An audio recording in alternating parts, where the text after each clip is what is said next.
Pour des élections crédibles, peuple congolais, réveille-toi de ton sommeil. Romains 13, 11. Message de la 60e Assemblée plénière de la Conférence épiscopale nationale du Congo, SENCO.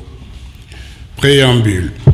Nous, cardinal, archevêque et évêque, membres de la Conférence épiscopale nationale du Congo, avec les autres fidèles de l'Église Famille de Dieu en RD Congo, avons célébré dans la joie et l'enthousiasme à Lubumbashi, du 4 au 11 juillet 2023, le 3e congrès eucharistique national autour du thème Eucharistie et famille. À l'issue de ce grand événement de la foi, nous nous sommes réunis en assemblée plénière du 19 au 22 juin 2023. Mus par la sollicitude à l'égard du peuple congolais dont nous avons la charge pastorale, nous nous sommes penchés, entre autres, sur la situation socio-pastorale qui prévaut dans notre pays. Ici est de rappeler que depuis son indépendance le 30 juin 1960, la République démocratique du Congo est confrontée à des crises politiques récurrentes dont l'une des causes fondamentales est la contestation de la légitimité des institutions et de leurs animateurs. Ayant trop souffert et étant victime de tant de guerres à lui imposer, le peuple congolais veut la paix, la justice et ainsi travailler au progrès de son pays. Nous sommes convaincus que la stabilité de notre pays et le bien-être de sa population passent notamment par des élections libres, inclusives, transparentes, apaisées, et ce, à tous les niveaux. Un constat. Situation sécuritaire. Nous apprécions à leur juste valeur les initiatives diplomatiques, politiques et militaires du gouvernement congolais pour ramener la paix sur toute l'étendue de notre pays. Nous saluons particulièrement la bravoure et le patriotisme de nos forces armées malgré les conditions de travail difficiles. Cependant, la persistance et l'aggravation de l'insécurité, surtout dans la partie est de notre pays, ainsi que la multiplication des groupes armés nous préoccupent au plus haut point. Avec la résurgence du M23, soutenue par le Rwanda, une partie du territoire national échappe au contrôle de nos forces armées depuis plus d'une année. Dans le même registre, nous assistons, dans la partie ouest de notre pays, à l'apparition et à l'extension de la milice Mobondo qui sème la terreur jusqu'aux portes de Kinshasa, la capitale.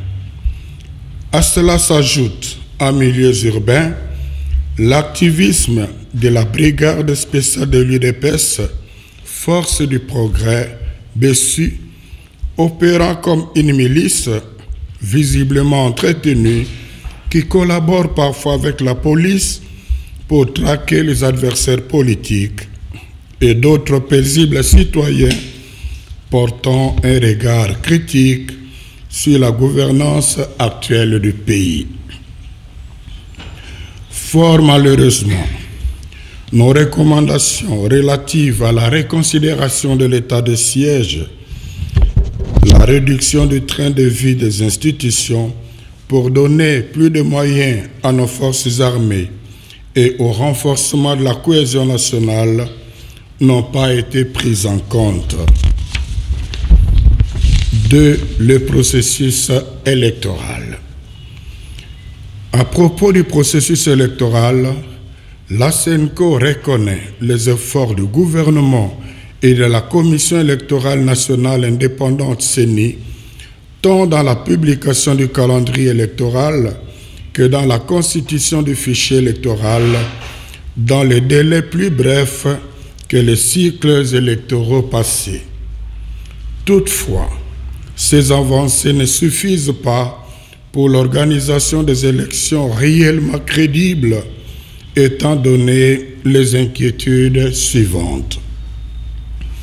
L'inexistence d'un cadre de concertation tripartite, majorité, opposition, société civile, idéal pour clarifier la problématique de centres d'inscription qui n'ont pas été retrouvés sur terrain, la question des matériels électoraux détenus par des personnes non qualifiées, la situation d'exhaustivité des données du centre d'inscription ayant connu des dysfonctionnements. L'absence d'une contre-expertise crédible par un organisme international spécialisé pour auditer le fichier électoral. Le refus par la CENI de répondre favorablement à ces deux pertinentes demandes prouve à suffisance que le processus électoral est mal engagé. 3. Climat politique tendu.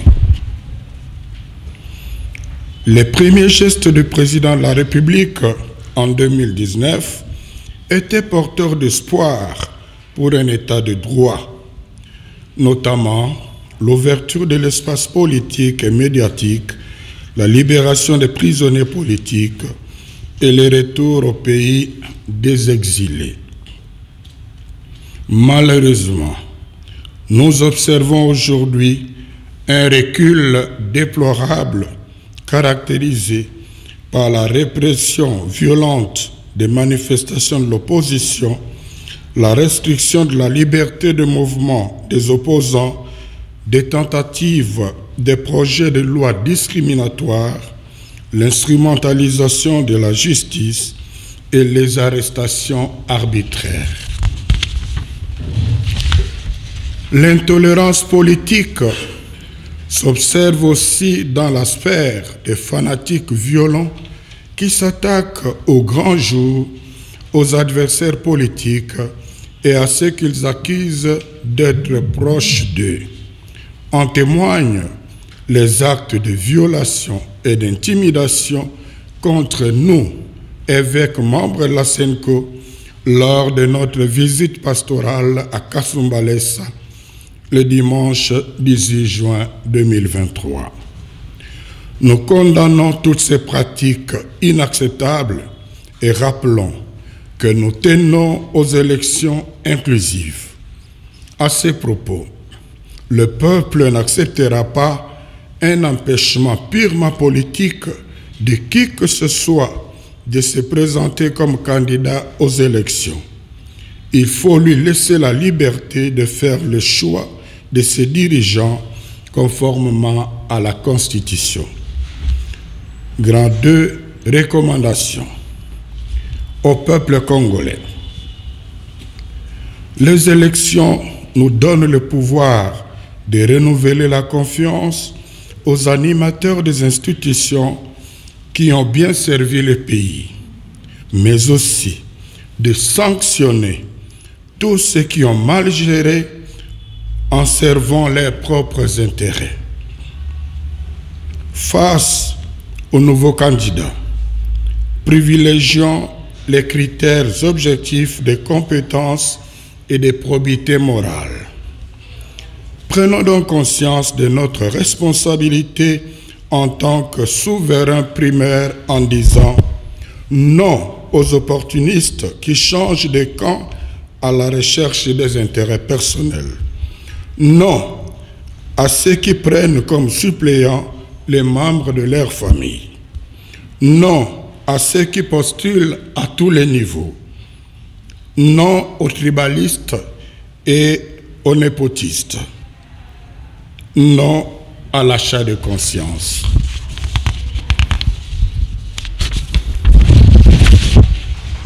Sachant que L'acte que nous allons poser le jour du scrutin est décisif pour l'avenir de notre pays. Compte tenu des expériences malheureuses des cycles passés, ne quittons pas les bureaux de vote tant qu'on n'aura pas affiché les résultats.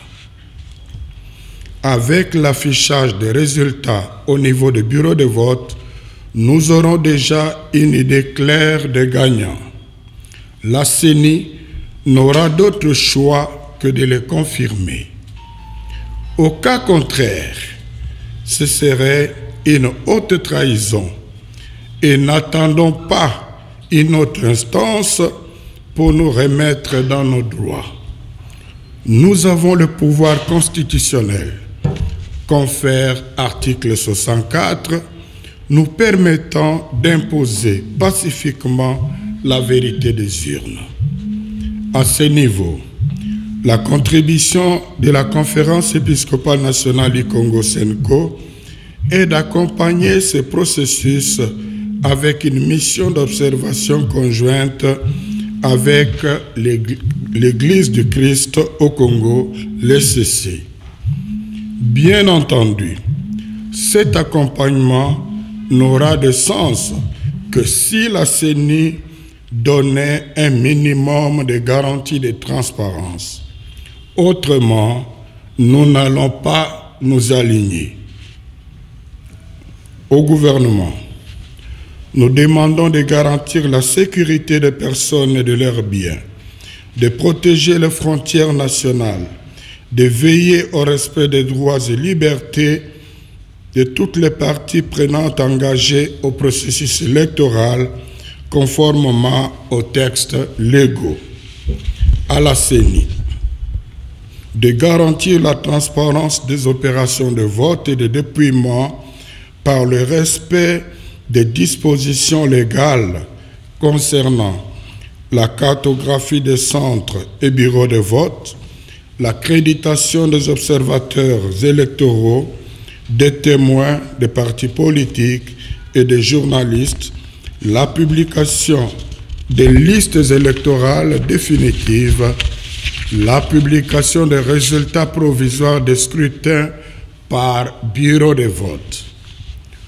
Aux cours et tribunaux, nous exigeons le respect de l'innovation introduite dans la loi électorale qui dispose que les juges recourent aux procès-verbaux et fiches des résultats des bureaux de vote et de dépouillement mis à leur disposition par la CENI pour départager les candidats lors d'éventuels contentieux électoraux.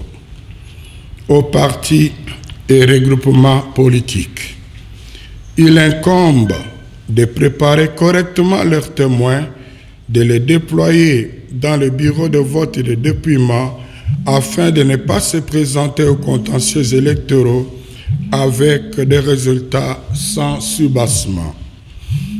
Conclusion. Pour des élections crédibles, peuple congolais, réveille-toi de ton sommeil, car il est temps que nous choisissions nous-mêmes nos dirigeants, que personne n'achète ni ne corrompe notre conscience. À 6 mois des échéances électorales, nous nous invitons à la vigilance sur le processus électoral. Ayant été abusés aux élections de 2018, nous devons en tirer des enseignements et nous comporter de façon conséquente pour que désormais les institutions à mandat électif de notre pays soient dirigées par des personnes réellement élues. Puisse Dieu bénir par l'intercession de la Vierge Marie, Notre-Dame du Congo et de nos bienheureux Marie-Clémentine Anouarité et Isidore Bankanja, la RD Congo et son peuple. À la signature, tous les 45 évêques membres de l'Assemblée plénière de la SENCO, représentants de toutes les provinces ecclésiastiques, tous ont signé sans exception. Je vous remercie.